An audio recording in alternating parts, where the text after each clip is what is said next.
नमस्कार साथियों। प्रेमचंद की कालंजाई रचनाओं में से एक और रचना बेटों वाली विधवा।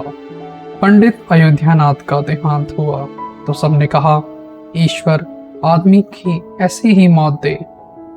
4 जवान बेटे थे, एक लड़की। चारों लड़कों के विवाह हो चुके थे, केवल लड़की कवारी थी। संपत्ति भी काफी छोड़ी थी, एक पक्का मकान, 2 बगीचे, कई हजार के गहने और 20,000 नगद। विधवा फूलमती को शौक तो हुआ और कई दिनों तक बेहाल पड़ी रही, लेकिन जवान बेटों को सामने देखकर उसे ढाढ़स हुआ। चारों लड़कों, चारों लड़के एक से एक सुशील, चारों बहुएं एक से एक बढ़कर आज्ञाकारिणी। जब वह रात को लेटती तो चारों बारी बारी से उसके पांव दबाती। वह स्नान करके उठती तो उसकी साड़ी छाटती। सारा घर उसके इशारों पर चलता था। बड़ा लड़का कमाता एक दफ्तर में 50 रुपए पर नौकर था। छोटा बेटा उमानाथ डॉक्टरी पास कर चुका था और कहीं औषधालय खोलने की फिराक में था। तीसरा दयानाथ बीए में फेल हो गया था और पत्रिकाओं में लेख लिखकर कुछ न कुछ कमा लेता था। चौथा सीतानाथ चारों में सबसे कुशाग्र बुद्धि और होनहार था और अब की साल बीए प्रथम श्रेणी में पास करके एमए की तैयारी में लगा हुआ था।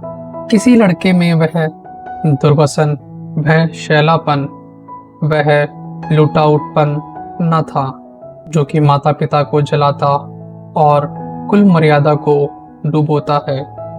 फूलमती घर की मालकिन थी। गो की कुंजियां बड़ी बहू के पास रहती थी। बुढ़िया में वह अधिकार प्रेम न था जो वृद्धजनों को कटु और कलहशील बना दिया करता है, किंतु उसकी इच्छा के बिना कोई बालक मिठाई तक ना मांग सकता था। संध्या हो गई थी। पंडित को मरे आज 12वां दिन था। कल 13वीं है। ब्रह्म भोज होगा। बिरादरी के लोग निमंत्रण होंगे। उसी की तैयारियां हो रही थी। फूलमती अपनी कोठरी में बैठकर देख रही थी। पल्लेदार बोरों में आटा लाकर रख रहे थे। घी के टीन आ रहे थे। शाक भाजी के टोकरे, शक्कर की बोरियां, दही के मटके चले आ रहे थे। महापात्र के लिए दान की चीजें लाई गई थी। बर्तन, कपड़े, पलंग, बिछावन, छाते, जूते, छड़ियां, लालटेन आदि। किंतु फूलमती को कोई चीज नहीं दिखाई गई। नियमानुसार यह सब सामान उसके पास आने चाहिए थे।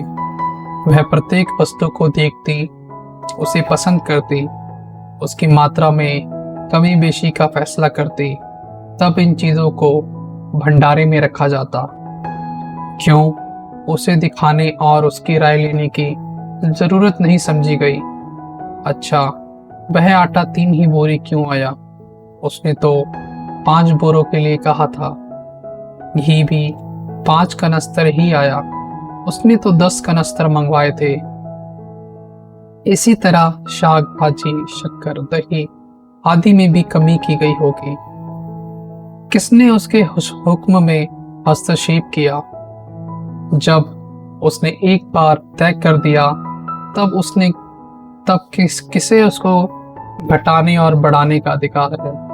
आज 40 वर्षों से घर के प्रत्येक मामले में फूलमती की बात सर्वमान्य थी। उसने 100 कहा तो 100 खर्च किए गए। 1 कहा तो 1। किसी ने मीन मेख न की। यहाँ तक कि पंडित अयोध्यानाथ भी उसकी इच्छा के विरुद्ध कुछ न करते थे।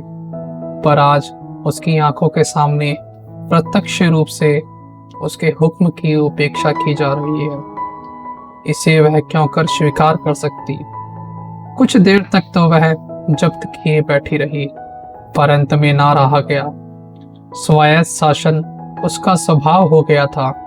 वह क्रोध में भरी हुई आई और कामता नाथ से बोली, क्या आटा 3 बोरी ही लाए?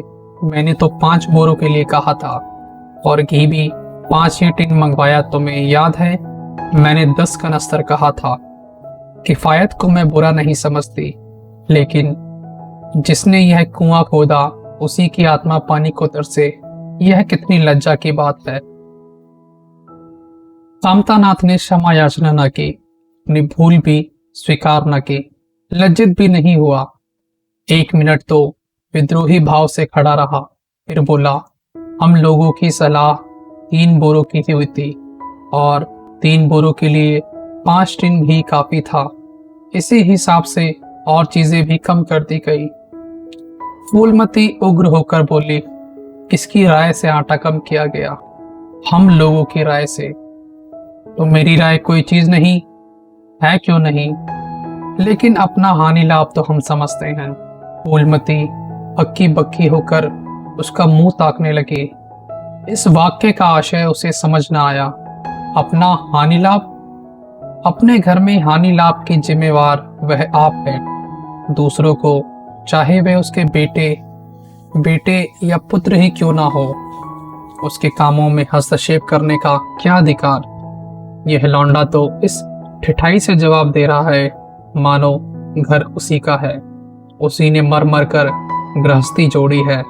मैं तो गैर हूं, जरा इसकी हिकड़ी तो देखो। उसने तमतमाए हुए मुख से कहा, मेरे हानि लाभ के जिम्मेवार तुम नहीं हो, मुझे अख्तियार है, जो उचित समझूं वह करूं। अभी जाकर 2 बोरे आटे और 5 टिन घी और लाओ, और आगे के लिए खबरदार जो किसी ने मेरी बात काटी। अपने विचार में तो उसने काफी तंबीह कर दी थी, शायद इतनी कठोरता अनावश्यक थी। उसे अपनी उग्रता पर खेद हुआ। लड़के ही तो हैं, समझे होंगे कुछ किफायत करनी चाहिए। मुझसे इसलिए ना पूछा होगा कि अम्मा तो खुद हर एक काम में किफायत करती है। अगर इन्हें मालूम होता कि इस काम में किफायत पसंद ना करूंगी, तो कभी इन्हें मेरी उपेक्षा करने का साहस न होता। यद्यपि कामतानाथ अभी भी उसी जगह खड़ा था, और उसकी भावभंगी से ऐसा ज्ञात होता था कि उसे इस आज्ञा का पालन करने की बहुत उत्सुकता नहीं है। पर फूलमती निश्चित होकर अपनी कोठरी में चली गई। इतनी तंबीह पर भी किसी को उसकी अवज्ञा करने का सामर्थ्य हो सकता है, इसकी संभावना का ध्यान उसे भी ना आया। पर जो जो समय बीतने लगा, उस पर यह हकीकत खुलने लगी कि इस घर में उसकी वह हैसियत नहीं रही जो 10-12 दिन पहले थी। संबंधियों के यहाँ के नेवते में शक्कर, मिठाई, दही, अचार आदि आ रहे थे। बड़ी बहू इन वस्तुओं को स्वामिन भाव से संभाल कर रख रही थी। कोई भी उससे पूछने न आता। बिरादरी के लोग जो कुछ पूछते हैं कामतानाथ से या उसकी बड़ी बहू से। कामतानाथ कहाँ का बड़ा इंतजामकार है, रात दिन भांग पिए पड़ा रहता है, किसी तरह रोध होकर दफ्तर चला जाता है। उसमें भी महीने में 15 दिन नागों से कम नहीं होते। वह तो कहो साहब पंडित जी का लिहाज करते हैं, नहीं तो अब तक कब का निकाल देते। और बड़ी बहू जैसी फूहड़ औरत भला इन सब बातों का क्या समझेगी? अपने कपड़े लत्ते तक तो जतन से रख नहीं सकती, चली है गृहस्थी चलाने। भद होगी और क्या, सब मिलकर कुल की नाक कटवाएंगे। वक्त पर कोई ना कोई चीज कम हो जाएगी। इन कामों के लिए बड़ा अनुभव चाहिए। कोई चीज तो इतनी बन जाएगी कि मारी मारी फिरेगी, कोई चीज इतनी कम बनेगी कि किसी के पत्तल पर नहीं पहुंचेगी। आखिर इन सब का क्या होगा? अच्छा, बहू तिजोरी क्यों खोल रही है? वह मेरी आज्ञा के बिना तिजोरी खोलने वाली कौन होती है? कुंजी उसके पास है अवश्य, लेकिन जब तक मैं रुपए ना निकलवाऊं तिजोरी नहीं खुलती। आज तो इस तरह खोल रही है मानो मैं कुछ हूं ही नहीं। यह मुझसे बर्दाश्त ना होगा। वह झमक कर उठी और बहू के पास जाकर कठोर स्वर में बोली, तिजोरी क्यों खोलती हो बहू? मैंने तो खोलने को नहीं कहा। बड़ी बहू ने निसंकोच भाव से उत्तर दिया, बाजार से सामान आया है, तो दाम ना दिया जाएगा? कौन चीज किस भाव से आई है और कितनी आई है, यह मुझे कुछ नहीं मालूम। जब तक हिसाब किताब ना हो जाए, रुपये कैसे दिए जाए? हिसाब किताब सब हो गया। किसने किया? अब मैं क्या जानूं किसने किया? जाकर मर्दों से पूछो। मुझे हुक्म मिला, रुपए लाकर दे दो, रुपए ले जाती हूँ। फूलमती खून का घूंट पीकर रह गई। इस वक्त बिगड़ने का अवसर ना था। घर पर मेहमान स्त्री पुरुष भरे हुए थे। अगर इस वक्त उसने लड़कों को डांटा तो लोग यही कहेंगे कि इनके घर में पंडित जी के मरते ही फूट पड़ गई। दिल पर पत्थर रखकर फिर अपनी कोठरी में चली गई। जब मेहमान विदा हो जाएंगे तब वह एक एक की खबर लेगी। तब देखेगी कौन उसके सामने आता है और क्या कहता है। उनकी सारी चौकड़ी भुला देगी। किंतु कोठरी के एकांत में भी वह निश्चित न बैठी थी। सारी परिस्थिति को गिद्ध दृष्टि से देख रही थी। कहाँ सत्कार का कौन सा नियम भंग होता है, कहाँ मर्यादाओं की उपेक्षा की जाती है। भोज आरंभ हुआ। सारी बिरादरी एक साथ पंगत में बैठा दी गई। आंगन में मुश्किल से 200 आदमी बैठ सकते थे। ये 500 आदमी इतनी सी जगह में कैसे बैठा दिए जाएंगे? क्या आदमी के ऊपर आदमी बिठाए जाएंगे? 2 पंगतों में लोग बिठाए जाते तो क्या बुराई हो जाती? यही तो होता कि 12 बजे की जगह भोज 2 बजे समाप्त होता। मगर यहाँ तो सबको सोने की जल्दी पड़ी है। किसी तरह यह बला सिर से टले और चैन से सोए। लोग कितने सटकर बैठे हैं कि किसी को हिलने की भी जगह नहीं। पत्तल एक एक पर रखे हुए है। पूरियां ठंडी हो गई है। लोग गर्मा गर्म मांग रहे हैं। मैदे की पूड़ियां ठंडी होकर चिमड़ी हो जाती है। इन्हें कौन खाएगा? रसोइये को कड़ाव पर से ना जाने क्यों उठा दिया गया। यह सब बातें नाक कटाने की हैं। सहसा शोर मचा। तरकारियों में नमक नहीं। बड़ी बहू जल्दी जल्दी नमक पीसने लगी। फूलमती क्रोध के मारे ओठ चबा रही थी, पर इस अवसर पर मुंह न खोल सकती थी।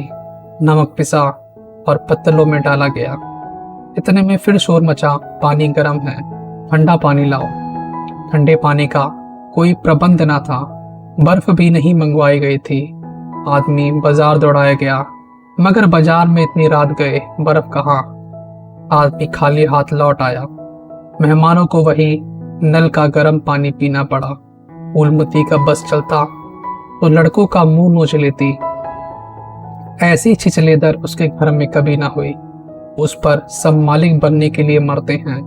बर्फ जैसी जरूरी चीज मंगवाने की भी नहीं किसी को सुधी न थी। सुधी कहाँ से रहे जब किसी को गप लड़ाने से फुर्सत मिले। मेहमान अपने दिल में क्या कहेंगे कि चले हैं बिरादरी को भोज देने और घर में बर्फ तक नहीं। अच्छा, यह हलचल क्यों मची है? अरे, लोग पंगत से क्यों उठे जा रहे हैं? क्या मामला है? फूलमती उदासीन ना रह सकी। कोठरी से निकलकर बरामदे में आई और कामतानाथ से पूछा, क्या बात हो गई लल्ला? लोग क्यों उठे जा रहे हैं? कामता ने जवाब न दिया। वह खिसक गया। फूलमती झुंझलाकर रह गई। सहसा कहारिन मिल गई। फूलमती ने उससे भी यह प्रश्न किया। मालूम हुआ किसी के शोरबे में मरी हुई चुईया निकल आई। फूलमती चित्रलिखित सी वहीं खड़ी रह गई। भीतर ऐसा उबाल उठा कि दीवार से सिर टकरा ले। अभागे भोज का प्रबंध करने चले थे। इस फूहड़पन की कोई हद है? कितने आदमियों का धर्म सत्यानाश हो गया। फिर पंगत क्यों ना उठ जाए? आंखों से देखकर अपने धर्म कौन गवाएगा? हाँ, सारा किया धरा मिट्टी में मिल गया। सैकड़ों रुपए पर पानी फिर गया। बदनामी हुई वह अलग। मेहमान उठ चुके थे। पत्तलों पर खाना ज्यों का तो पड़ा हुआ था। चारों लड़के आंगन में लज्जित खड़े थे, एक दूसरे को इल्जाम दे रहे थे। बड़ी बहू अपनी देवरानियों पर बिगड़ रही थी।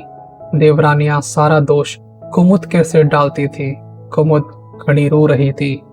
उसी वक्त फूलमती झल्लाई हुई आकर बोली, मुंह में खालिक लगी है कि नहीं, या अभी कुछ कसर बाकी है। डूब मरो सबके सब जाकर चुल्लू भर पानी में। शहर में कहीं मुंह दिखाने लायक भी नहीं रहे। किसी लड़के ने जवाब न दिया। फूलमती और भी प्रचंड होकर बोली, तुम लोगों को क्या, किसी को शर्म हया तो है नहीं? आत्मा तो उनकी रो रही होगी जिन्होंने अपनी जिंदगी घर की मर्जाद बनाने में खराब कर दी। उनकी पवित्र आत्मा को तुमने यूं कलंकित किया। शहर में थोड़ी थोड़ी हो रही है, अब कोई तुम्हारे द्वार पर पेशाब करने तक नहीं आएगा। कामतानाथ कुछ देर तक तो चुपचाप खड़ा सुनता रहा। आखिर झुंझला कर बोला, अच्छा अब चुप रहो अम्मा, भूल हुई हम सब मानते हैं, बड़ी भयंकर भूल हुई, लेकिन अब क्या उसके लिए घर के प्राणियों को हलाल कर डालोगी? सभी से भूलें होती हैं, आदमी पछता कर रह जाता है, किसी की जान तो नहीं मारी जाती। बड़ी बहू ने अपनी सफाई दी। हम क्या जानते थे कि कुमुद से इतना सा भी काम ना होगा। इन्हें चाहिए था कि देखकर तरकारी कड़ाव में डालती, टोकरी उठाकर कड़ाव में डाल दी। हमारा क्या दोष? कामतानाथ ने पत्नी को डांटा, इसमें न कुमुद का कसूर है, न तुम्हारा न मेरा। संयोग की बात है, बदनामी भाग में लिखी थी, वह हुई। इतने बड़े भोज में एक एक मुट्ठी तरकारी कड़ाव में नहीं डाली जाती, टोकरे के टोकरे उड़ेल दिए जाते हैं। कभी कभी तो ऐसी दुर्घटनाएं होती हैं, पर इसमें कैसी जग हंसाई और कैसी नाक कटाई। तुम खामा जले पर नमक छिड़कती हो। फूलमती ने दांत पीसकर कहा, शर्माते तो नहीं, उल्टे और बेहयाई की बातें करते हो। कामतानाथ ने निसंकोच होकर कहा, शर्माओ क्यों, किसकी चोरी की है? चीनी में चींटी और आटे में घुन, यह नहीं देखे जाते। पहले हमारी निगाह ना पड़ी, बस यहाँ बात बिगड़ गई। नहीं चुपके से चूहिया निकाल कर फेंक देते, किसी को खबर भी ना होती।